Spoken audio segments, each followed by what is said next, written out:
Update on what transpired during today's continuation of the trial of impeachment trial of Vice President Sara Duterte. Let's hear from we have here with us former Congressman Robert A. Barbers, Representative Zia Alonto Adyong, and Representative Reneco. Let's hear first from former Congressman A. Barbers. Opening statement ba ito? Okay, ngayong araw na ito napakahalaga para sa prosecution panel because ito yung pagkakataon na kung saan makikita ng ating panig ng prosecution yung maaring depensa na gagawin ng defense panel naman. In fact, makikita natin ito doon sa kanilang mga question na i-raise nila doon sa aming witness. So far, when the cross started, up to now, as we speak, wala pa ho kaming nakikitang opportunity na kung saan nagiba yung testimonya ni Attorney Jimmy Lotok. Jimmy ba siya? Jimmy? Jeremy. Attorney Jeremy Lotok. Hindi po na-impeach yung kanyang mga sinabi dahil siya po ay nagpatunay dun sa mga previous statements made by J.M. Calilong.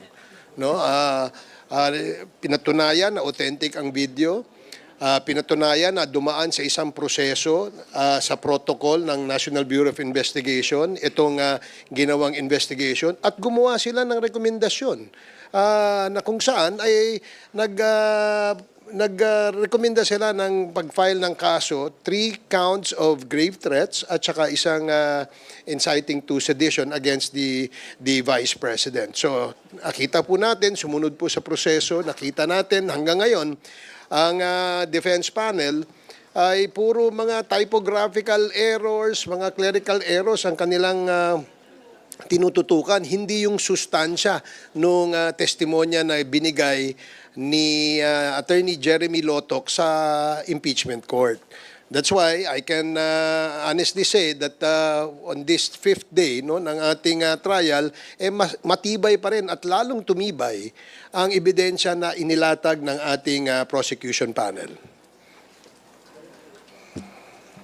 Dadagdagan ko lang po, simula po nung unang araw, naipresenta po natin yung authenticity ng video na yon. Hindi po yung nagiba ang testimonya ng ating testigo hanggat sa ngayon.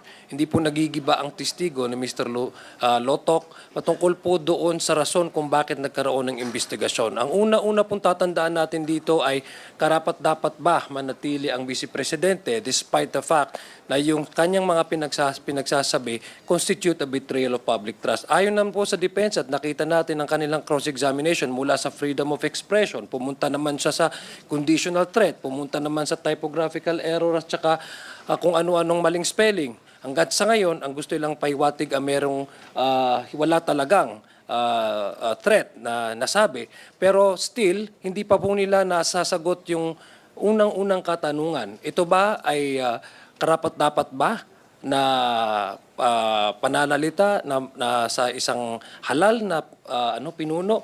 Pangalawang tanong, ay ano ba yung kanilang po pwedeng masabi na hindi si Vice President Sara ang nandoon sa video at hindi yun ang minimin talaga niya ang pagtatreten sa presidente, sa unang ginang at saka sa former speaker. Very clear po, hanggang ngayon hindi ho natin naririnig at hindi ho nila hanggang ngayon nagigiba yung testimonya ng dalawang testigong humarap na po sa korte, sa impeachment court na ito. Marami po silang rason, marami po silang katanungan, nalilito po ang taong bayan sa mga dates at sa mga spelling ngayon. Pero klaro po ang testimonya ng ating prosecution at hanggang ngayon wala pa po silang naisusupply na rason para ang korte malaman nila at matukoy nila na hindi grave threat yung sinabi ni Vice President Sara at hindi siya yung nagsabi ng tong grave threats na to. Dagdagan ko lang din po ang mention na po ng ating dalawang spokesperson dahil alongside the continuing trial and the cross-examination of the defense, on day 5, may nirelease po na statement si VP Sara Duterte tungkol sa mga nagdaang mga araw. And I quote, she mentions that the country has witnessed what she's been saying all along, the complaint is not supported by evidence.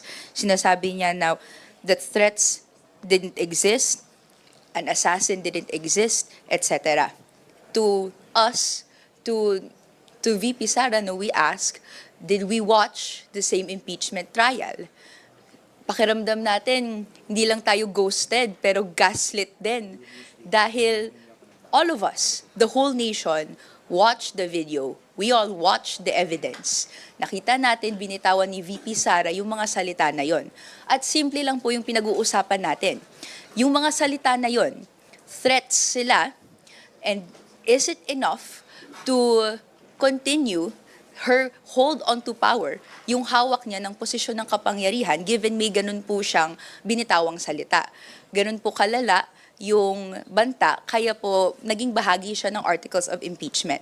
And to clarify, isa lang po yung other high crimes na impeachable offense that falls under yung act na yon. Meron din po yung culpable violation of the Constitution and even the betrayal of public trust. So itong dalawa, at yung other high crimes, it is up to the Senate para i-assess kung ang ebidensyang nalatag, which again includes the video and its authentication na nangyari, no matter the cross na hindi naman po na-impeach yung evidence na yon with their cross-examination, kung alin po sa kanila or all of them, pasok doon yung offense of the threats made against individuals by the Vice President.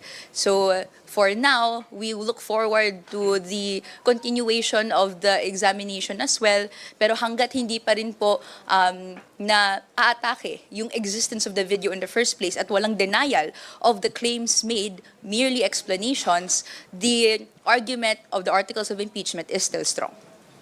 Dagdagan ko lang ulit ng napakaikli. No? Isang video lang ang pinag-uusapan dito. Ang video ito ay ginamit din ng depensa sa kanilang pagkocross. No? Ginamit nila ito to prove that apparently meron daw justification kung bakit nagpahayag ng gano'n ang ating Vice Presidente.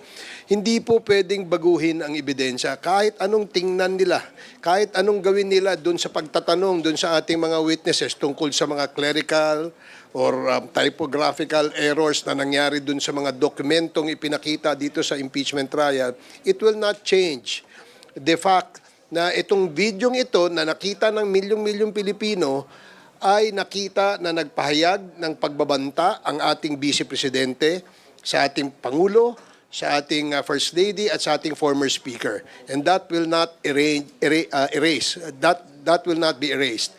Kasi nga, kung makikita natin yung pattern of questioning na ginagawa ng defense doon sa aming witness, doon nakatutok sa mga minor things that did not speak about the substance of the testimony ni Attorney Jeremy Lotok. Meaning, itong video ito na inauthenticate nila, na ginamit din ng defense, hindi naman din nila dininay, which makes it authentic. Pangalawa, hindi din naman nila dininay na nagpahayag ng pagbabanta ang ating pangalawang Pangulo. So kitang-kita po yan dyan sa video na yan na kung saan ipinresentang ebidensya ng prosecution panel. All right, we are ready to receive questions, if any. Ano bang nais ninyong linawin sa ating mga spokesperson ngayon ayon sa mga developments dito sa ating impeachment?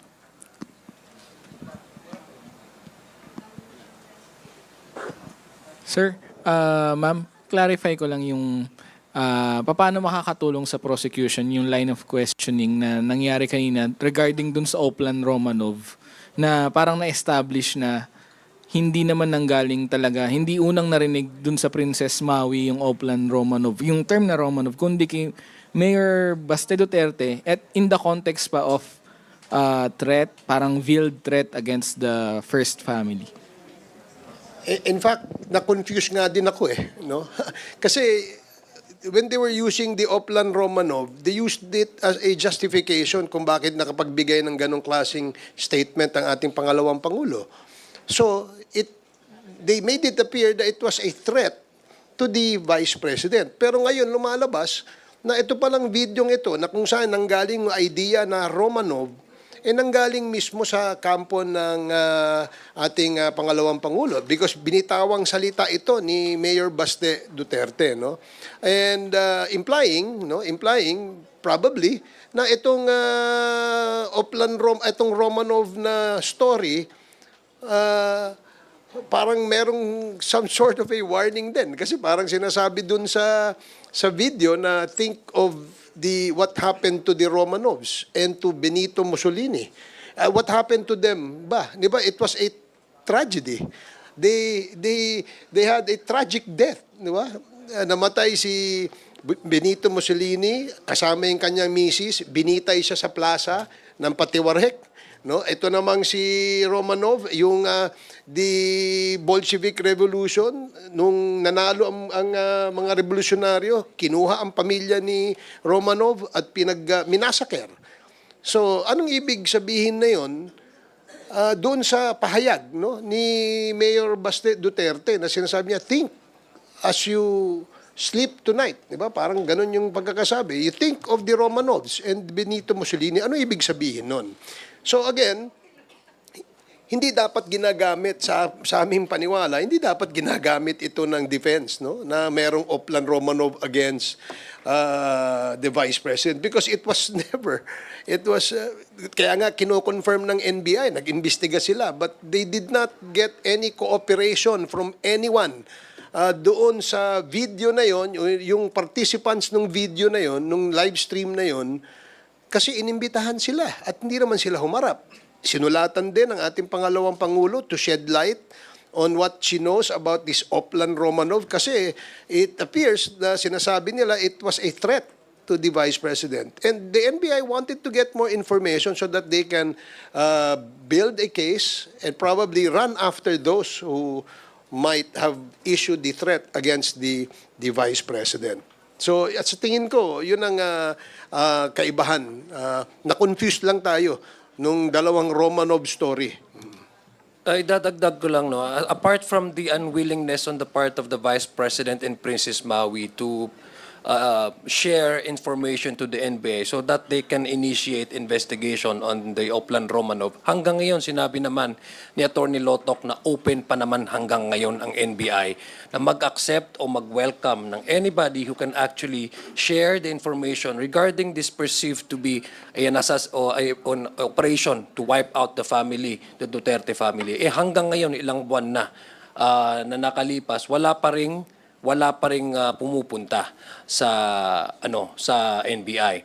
And babalikan ko lang din yung sinabi ni Chairman Ace kanina na ang sabi ni Attorney Lotok, they were invited, the Vice President and Maui was invited twice, and the first response that received by the NBI came from the office of the Vice President is because of the office matters, no, administrative matters daw, kaya hindi siya makapunta.